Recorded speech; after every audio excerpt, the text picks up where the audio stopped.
Hi students, today we're talking about the 19th century and in particular in this video I'm going to talk about colonialism and the rise of European colonial empires.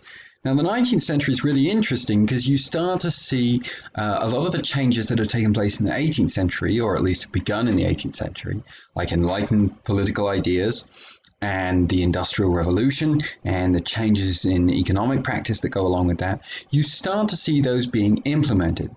And so you start to see how those changes are changing people's lives, and also it sets up a lot of trends that will shape the 20th century. And so we're going to begin with colonialism and its connection to the Industrial Revolution. Remember that cheap raw materials are at the heart of the success of the Industrial Revolution. And these cheap raw materials, more and more, are going to come from European overseas empires. The shipping that begins with the Age of Exploration, but then is revived and expanded with the development of the steam engine and the larger vessels and the more materials that they're able to ship, drive the materials that come to European factories to be made into cheap products. And so we start to find Europeans turning from the Americas, where colonialism begins and they form the first colonies, to develop colonial relationships and colonial empires in other parts of the world. And we're going to look first of all at Asia, and we're going to look first of all at China. China, which has a lot of the ingredients to become an industrialized power in the 19th century. But as you'll see when you look at the PowerPoint, doesn't become an industrialized power because it doesn't have the natural resources in the most convenient places, it doesn't have the transportation network, and it doesn't have the cheap credit. And so Europeans want to acquire cheap resources from China. But they find very little initially that they can trade with the Chinese for these resources. And that's until they discover opium. And so we start to find Europeans importing opium into China at huge amounts and in return trading for raw materials with the Chinese.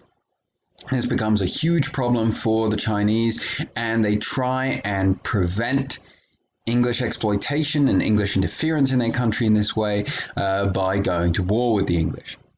And this is the beginnings of what's called the Opium War. The Opium War is significant because the Chinese are roundly defeated by the English. And this is a sign of how far Europe and its dominance of the world is becoming more and more pronounced.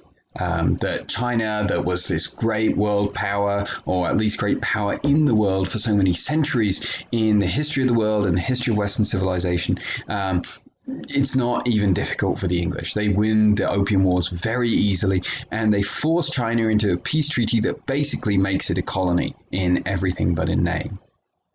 And so this is part of European colonization of Asia, but we also see the French developing colonies in Southeast Asia to provide them with raw materials. And then we also see the English gaining control in India. This is more of a gradual process. It's less of an antagonistic process for much of the time. There are significant Indian rebellions that I go into in more detail in the PowerPoint. And the English respond to these by establishing concessions in the way that they govern India. But so by the mid-19th century, certainly by the end of the 19th century, almost all of Asia is in some way under European control. It might be the case that it's not directly under European control, but in those cases, it's under strong European influence. The one exception, the one really interesting exception, is Japan.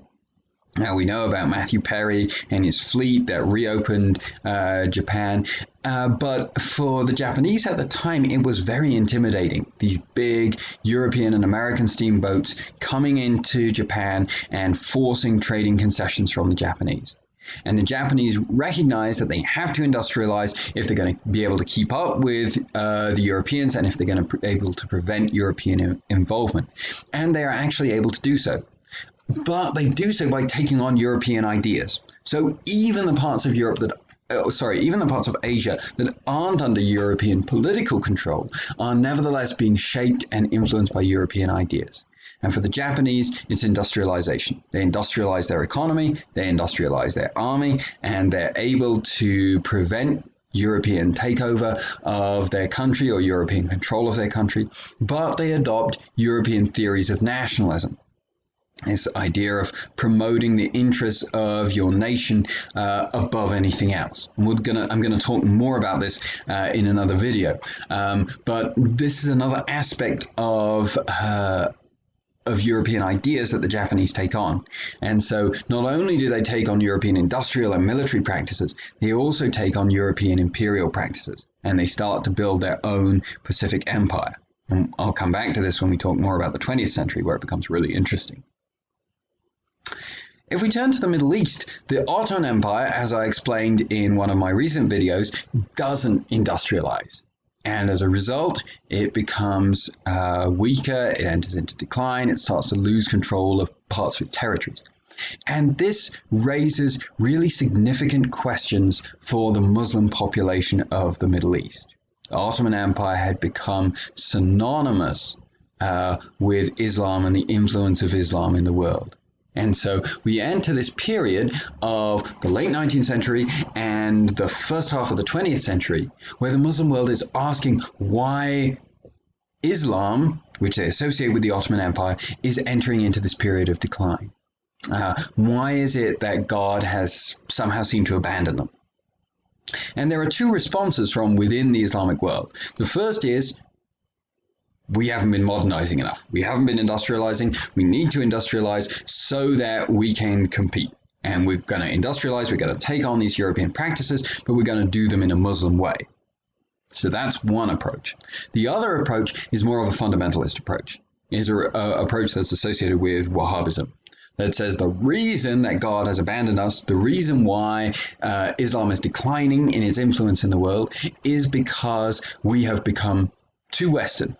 And we've corrupted the initial fervor and the practice of Islam. And we need to get back to a more fundamental practice of Islam that is centered in Arabia. So along with the fundamentalism that we see emerging in Islam at this time, in some aspects of Islam at this time, we also see, again, an adoption of European political ideas. Again, the European political ideology of nationalism. This time associated with Arabia, and we start to see Arabian rebellions and resistance against the Ottoman Empire. Again, this is the beginnings of a really significant historical movement that I'm going to come back to and talk about in more detail when we talk about the 20th century, but I think it's important for you to have an awareness of that now. So we've talked about Asia and the Far East, Asia in the Middle East and the Islamic world, and how they are responding to the Industrial Revolution, the rise of European colonies. Now I want to turn to the second Industrial Revolution. In the second Industrial Revolution, we see the development of new technologies that are foundational to our society today. The development of electricity, the development of petroleum, and the development of steel.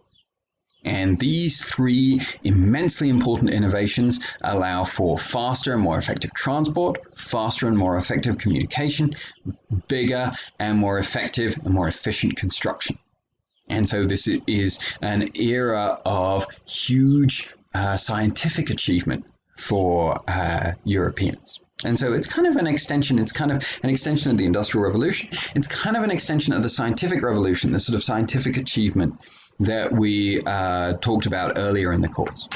And along with this scientific achievement, we again see efforts, or the beginnings of efforts, to apply this to society.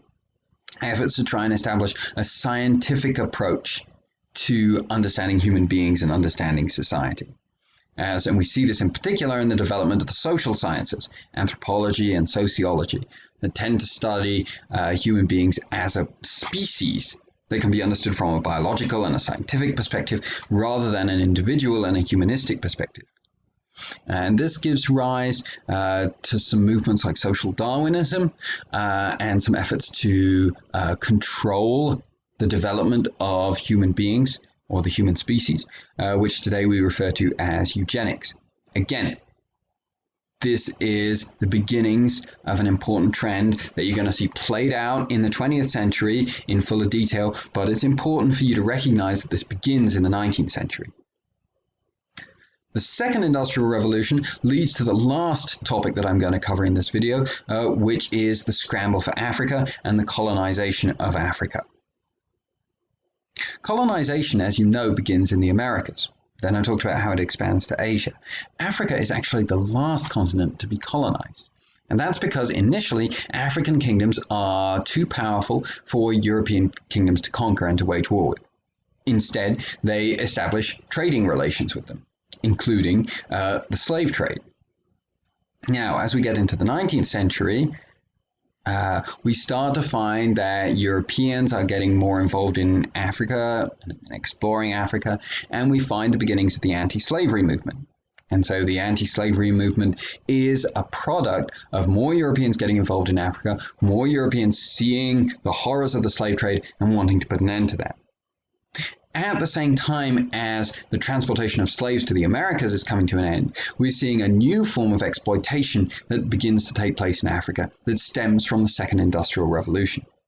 The Second Industrial Revolution leads to a demand for the type of raw materials that can be found, particularly in Africa, especially oil and minerals. And so we start to find that instead of purchasing slaves who have been enslaved by African kingdoms and transporting them to the Americas, we find instead that European kingdoms are conquering parts of Africa and taking control of parts of Africa.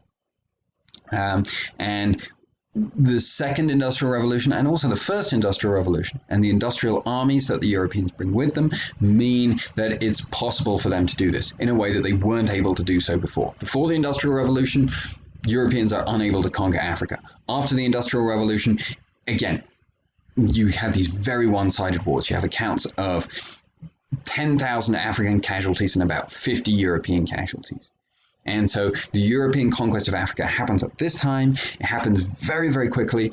There's a lot of casualties and a lot of unawareness on the part of Europeans of political and social tensions in Africa that they're kind of not aware of.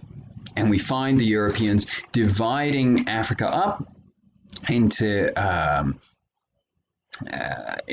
different spheres of influence. This is going to be the German sphere of influence. This is going to be the Portuguese sphere of influence. This is going to be the English sphere of influence.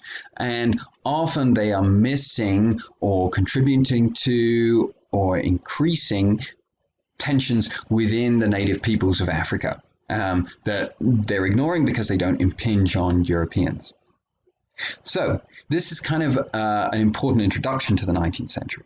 It's a century in which we see a lot of scientific achievement, but at the same time we see genuine social and political tensions in Europe, but also in other parts of the world as well, that are going to have important consequences in the 19th century. That's all for this video. I hope you're enjoying the course, and I'll be seeing you soon.